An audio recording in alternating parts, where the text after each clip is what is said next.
G'day everyone, it's Warren here from NQ Explorers. I'm out in a World War II camp. Thought I'd get out and do a little scratch around today. I'm observing social distancing. I've got about a square kilometre or more between me and the next person. Colleen's not with me today, but we'll let out in twos if she was. And I thought I'd come out and have a little wander around and see if I can pick some targets and do a bit of a recon in this old army camp that I've been to many times. It's not far from home, so travel's pretty simple, only an hour from home. Found lots of stuff in here over the years. That big the gun pits video you might have seen, and I've got more videos coming from the gun pits soon, are not far from here. They're about 2k over to the north there. This area here is not documented as part of the camp on any of the maps, but it's between areas, if you know what I mean. Lots of huts and tents in that direction, exercise area that way, my guess, transiting troops all through this bushland over a period of 3 or 4 years. So I'm probably looking for more the random drop than the concentration of targets that you'd find around a tent or a building. But anyway, I hope this video finds you all safe and well, and sheltering in place, or whatever you're actually doing in your country or where you are in the world. We'll all come out of the other side of this, no doubt. So keep detecting. Let's see if we can go and find a few relics from World War II. Well, there's one of my favourite recoveries. It's World War II Eaton iron. Beautiful old long prong fork. Standard issue Australian Army. Nice. There's a 62. Bit jumpy. They always are, but they always a nice surprise when they come out of the ground, the cutlery. Ripper. I'm going to go live here in anticipation. Got max with 5x8. 76, 77. Good both directions. Iron audio's on, no iron. Could be a halfpenny, it could be a bit of brass, webbing brass. Let's have a look. Nice easy digging. Okay, right at the bottom of the hole there. It's fairly deep by the look of it. Just take it easy. It's a rock. Okay.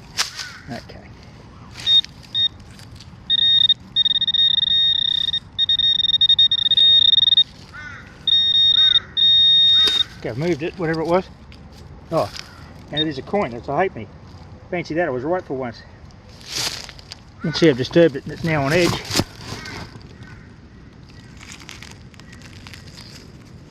This place has been absolutely hammered by metal detectors, including me. That's very satisfying. Lots of targets. I've got my iron audio on 30. I'm just cherry picking the high tones. Well, that's very satisfying. Here it is on the control box. I think it's a 1929 halfpenny. It's definitely KG5. So 29 sounds about right. I'll subtitle that in case I've misidentified it. Very satisfying though, because this is so well detected, this spot. AT Max, the little cord, just pulls stuff out of the clutter, and there is a lot of clutter here. And you can really isolate the high tones because the recovery rate on the machine is so good. We've got another 75 just about there. Let's have a listen to it together. Yeah, that's a clean signal. Could be another halfpenny. Another Commonwealth halfpenny. Get a bit daring with the predictions, but it could be webbing brass, as could have the last. The last one was pretty deep actually. Max has no trouble punching through the to that depth, even with that little coil. I might have already pulled it out. If so, it wasn't very.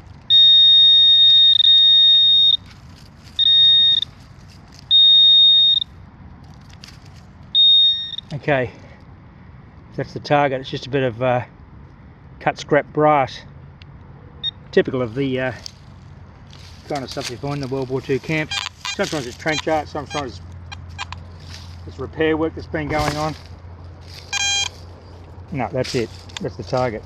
Bit of an anticlimax there, but that's metal detecting. There's another nice relic from the clutter. Little coil really does separate targets. So I've got a solid 79, 78, quickly recovering between a heap of other objects in here, whatever they might be, of lower conductivity. We've got a little webbing buckle, nice. Okay, I'm going to go live again. I've got an 8081 around here somewhere. I'll just get the audio up for you there.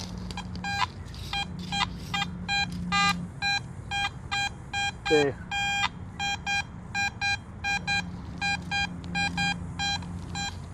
It's a bit irregular.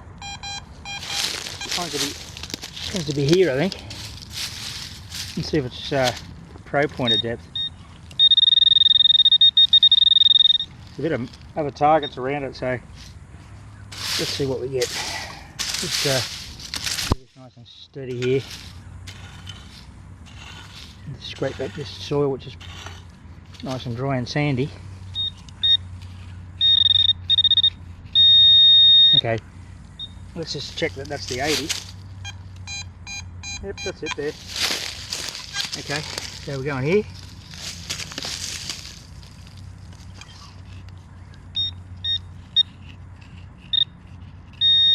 Right there, not far away. Get that constant tone on the carrot. What do we got? Oh, look at this. We've got a rising sun. Wow, a colour rising sun. I'm so glad I did that live. Have a look at that. There she is in all her glory. Oh, look at that. It's got the pin on the back. Unbelievable. That's a new drop. Well, when I say new, probably came from the quartermaster that morning. Hadn't been put on a uniform. Wow. That is awesome. Now that was a... it must have been... Well, we could see that it was sitting up like that. So it didn't present too well to the coil. It was a little bit jumpy, but it was definitely not a target you're going to walk past. Let's give this... we'll have a look close up, but I'm not going to clean it here. I'll wait till I get home. Back shortly. Alright, I just got up on this log here so I can have a bit of a Captain Cook. I'll take it home and clean it and do some still picks. That is pretty much perfect. The soil's falling out of the back of it and the pin's falling apart. As you can see, the lugs are 90 degrees and I've got the complete pin setup. What a ripper. That's as good as it gets. And that was, well, I'm glad I did that live. It wasn't a total, like, this is the sort of ground you've got to have that call right on the ground and listen for those deep, quiet signals. If you're wandering around here with a big call, you're not going to hit targets like that. Very satisfying.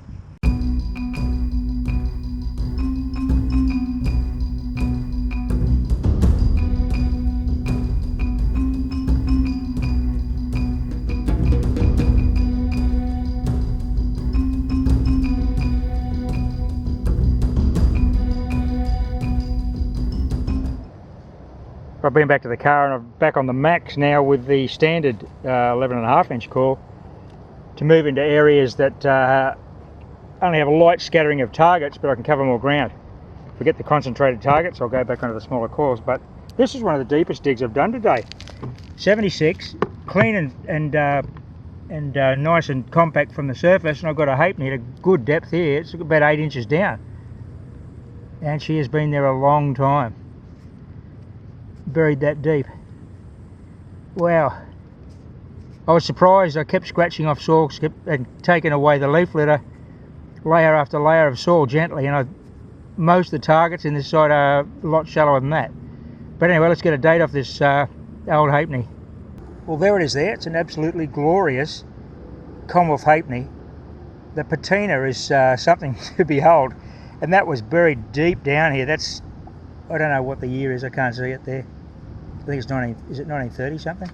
Let's have a look at the other side. I haven't cleaned that properly. I'm assuming that's going to be KG5. But have a look at that, the patina on that coin. 1/2 penny, Commonwealth of Australia. Beautiful design of a very simple design, but a very attractive one. Nice. Well, there's my next target recovery. It's a machined piece of something. It's well made. It might be a lever of machinery. I think it's got a little swivel hinge. It looks like a lever. It's very solid. Brass moulding. It's I can't see any markings on it. I'll take it home and give it a clean and see if we can determine what that actually is. A little bit strange, that one, but it was quite deep. It was an 85, of course of the amount of metal in it. Probably 10 inches there. That was a deep target. Righto, well, it's got this interesting little band. It was only a 62. It looks like maybe a leg band of an animal. I'm not sure. It's very small. Oh, it's got quite legible writing on it. It's a quality little bit of gear. BHPL, and it's got something 24 or 244. I tell you what, I'll give this a good clean at home. Or subtitle the information on that. I thought it was silver at first, but the numbers don't indicate it's silver. Well, there's not a lot of it, it's only small. What is it? BHP company? Wouldn't think so. Or could be BHP company. That's interesting. Yeah. Anyway, look, we'll get some information on that and put in the subtitle on the video. Nice one. Right, well, this might be a bit difficult to see there, but I'm down about 8 inches. Interesting target. It was actually masked by a larger piece of metal. It was up against this tree to the right.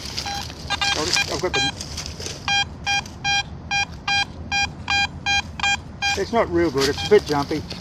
I don't really like the target IDs jumping around like that, but it's high conductivity. It's all mid-80 kind of stuff. If it's well, if it's a coin, for example, it's going to be sitting at a weird angle to give those kind of target IDs. It's not a solid bang, bang, bang, same number every swing. Okay, it's moved. Let's see if we can see it up here. Oh, it slid back into the hole. Well, it looks like it's an old, well, it's a brass shaft with a, it looks like an old tap washer, but it's style of, it's not a tap washer, but I think it may be some kind of plumbing hardware like that. Not a washer, but could be some sort of valve, I'm not sure. But that was interesting how it was masked by the other bit of metal, and I was getting an 80 something on that ending, as you'd imagine. Righto, well, never mind. I've just bumbled into a spot that's not ideal for a coil of that size. I really need to go back to the 5x8. It's up in the Land Rover up there. It's only a 10-minute walk out, so I can go and get that. But out of all this clutter, there's this sneaky little high signal, which is pinging consistently in between. It looks like we've got another halfpenny, I think. You can see I've just disturbed it. Here we go. Yeah, another halfpenny. It just shows you the coins are in here, and other military are in amongst the scrappy stuff that the discriminator's working on all the time. Like, you get a lot of choppy signals or one-way targets. But that was something that I had to stop and look at. Nice. Well, let's have a look at a date on this one. Well, this one's super crusty. It's definitely, but it's a kangaroo halfpenny, I can see that. I'll wait till I get home and clean it and give some information on it. Some still photographs of the clean coin. But yeah, nice how that just came out of the clutter like that. Just worth going real low, real slow. Just take your time. Targets are in these spots. Well, I checked the hole, and one of the signals that was causing the clutter was a silver coin. It's a little threepence. I don't think it's a sterling. I think it was a... The target ID appeared to be a 68. It was very jumpy, but that was as good as it went. I'd say that's going to be a 50% post 46 threepence, which may line up with that halfpenny I just dug. Lots of little targets here, so there may be more. I'll get a date off this threepence. Well, as here's with a bit of spit and polish. It's a 49 Australian silver threepence. That's 50% silver. 46 being the first 50% year. But that's a nice little bit of silver. Up against that halfpenny in this clutter. We'll just keep checking this area because there's a good chance there's more coins here. Well, this is something I haven't discovered previously. It's an old World War II road. If you can see, there's a little batter there. You got your flat spot, and running down off the side, the road running in that direction to the northeast, I guess that is. Yes, definitely been earthworks done here, and a road of some description to some other area of the camp. So this is interesting.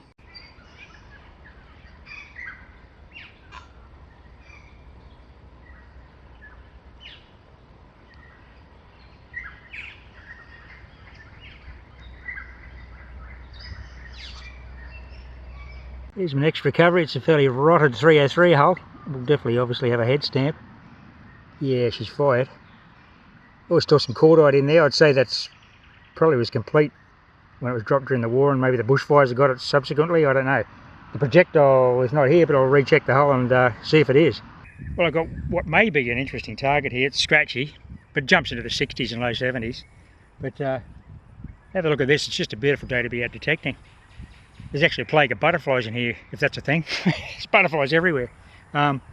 Creek's full of water and it's flowing beautifully because we've had all that rain since Christmas. And as you can see, the grass is coming up, and so is the lantana. So now's the time to get in here before it's impenetrable. But anyway, let's have a look at this target and see what we can get out of the ground here. We'll just stick the pinpointer on it so you can hear the signal. Oh, it's just out of pinpointer range, which is fine. We'll just loosen all this up. As you can see, it hasn't rained for a while now though. It's dried up a bit, hasn't it? Storms this afternoon are predicted, so you may see me scurrying for the car at some point. Okay, where are you? Oh, I pulled it out. It may just be a bit of foil. You get a lot of tops off those 3rd point milk bottles that were all the rage during the war and right up into the 70s, of course, when we were going to school and the government was giving us milk to drink. That kind of thin circle of foil. 40s and 50s, but sometimes if they're scrunched up, you get a higher signal. It's pretty deep actually, which is good. The better. I'm down the slope a fair bit, not far off the creek floodplain. So after the last 70 years, storms and things, and you get some pretty ferocious storms here. You can get a couple inches of rain in an hour, no worries at all, because it's subtropical.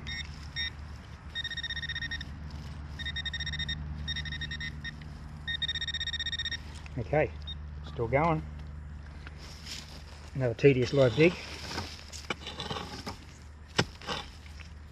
Even though I'm out in the bush, I'll just try to minimise impact really. I mean, this pretty bald spot here was working, but I try not to dig up tree roots and shrubs and things.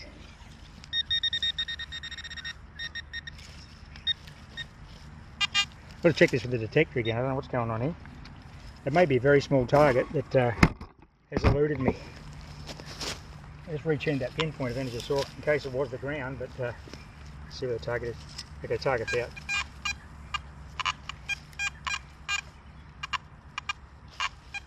As you can hear, it's pretty scratchy. Yeah, she's not real flash, is it? Okay, we'll have a crack in here. We know it's out now though.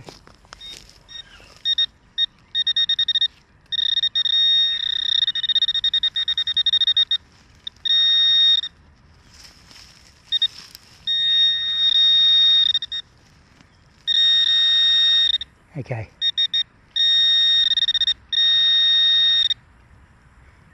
Okay, here it is. It is a brass rivet. It's a brass rivet. Definitely a World War II vintage. It looks like it's got a little cover on it, like a valve cover, but pretty sure that's a rivet. Off a webbing belt probably. Hence the tiny scratchy signal. This one was a lovely solid 85 up against this tree, this old paper bark, in amongst this bit of scrub, but the reason it was such a screaming signal is because of this. It's a World War II drum bung. Can I see? They're often trishaw or ream or something like that. The Australian ones, and the American ones too. Yeah, World War II bung off a 44-gallon drum. Well, this was a nice deep target. It was about 8 inches down, plus the leaf litter. And I've got this, which is an old throw over clamp sort of belt buckle. You can see it there. I think that's US, not Australian. We didn't have those kind of buckles. We had like a tongue buckle, but there's something on there. Some kind of insignia or a description. Oh no, it may be Netherlands East Indies. I'm not sure. I'll have to clean this up at home and see what that is. Or is that just dirt in that? Okay, it's a hole. That's a hole. It's not an insignia. So it's got 2 square holes in it, rectangular holes. And a throw over clamp. Well, it's a nice little relic actually. The thing about these heavily detected World War II sites, or any heavily detected site for that matter, where there's concentrations of targets, particularly in the camp building and tent areas, generally we'll go in there with a smaller coil, as will any other detectorist, 5x8 or smaller. Not what I'm doing today. I'm spreading out further from the known areas of habitation with a larger coil, I've got the standard 11.5 on the Garrett AT Max. And the other thing you really got to concentrate on when you're doing this kind of detecting is swing technique. You have to have that coil pretty much scraping the ground to get the advantage of the depth that the bigger coil will provide. You need to have it right down on the deck. Now you're swinging, boat bottoms or happy faces, whatever you call them, at the end of your swings. You've got to hover that coil a couple of millimetres or, less than half an inch off the ground, because it matters. That's depth. And a good example of that is that buckle there. That was a little target concentration area there. There'd been a few detectorists in there. Unfortunately, they'd left holes open. But I picked that deep target with the Max, with the bigger coil in the clutter, simply because the Max has got a very fast recovery rate. Any high-end detector will. But big coils have their applications, but you have to use the coil the way it's designed. You need to get out there and you need to make sure you're getting that depth out of the larger coil. What are you up to, mate? Got a worm there or something? He just flew in to have a look at me. Oh, he's chewing on a little grasshopper or something. Lunchtime, is it?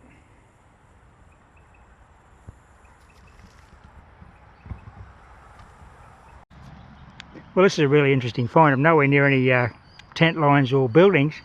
Shows you they were messing in the field, because I've got a World War II tablespoon, or dessert spoon size. I didn't do the bending. Some digger did that during the war. But that, let's have a look. They're often, the Australian Army ones are marked. All bright nickel silver, or they'll have the broad arrow, sort of Department of Defence arrow. Nice one. It was only a 54, but it was a really solid and consistent signal because of the way that bowl was shaped, and it was sitting like that in the ground, as you saw. Nice find. Well, I might wrap it up there, everyone. I hope this video finds you all safe and well. Fortunately, in Queensland here, we can still get out a bit into the bush and stay away from the general population, which is kind of what Colleen and I do all the time anyway, so there's no change to our routine. But I know some places in the world you are locked down in your homes and you just go out for essential services. But good time to catalogue your finds and research, and hopefully I'll see you soon in the bush somewhere, or at a trade show somewhere around this great country of ours. Stay safe, everyone. Happy fossicking. Bye for now.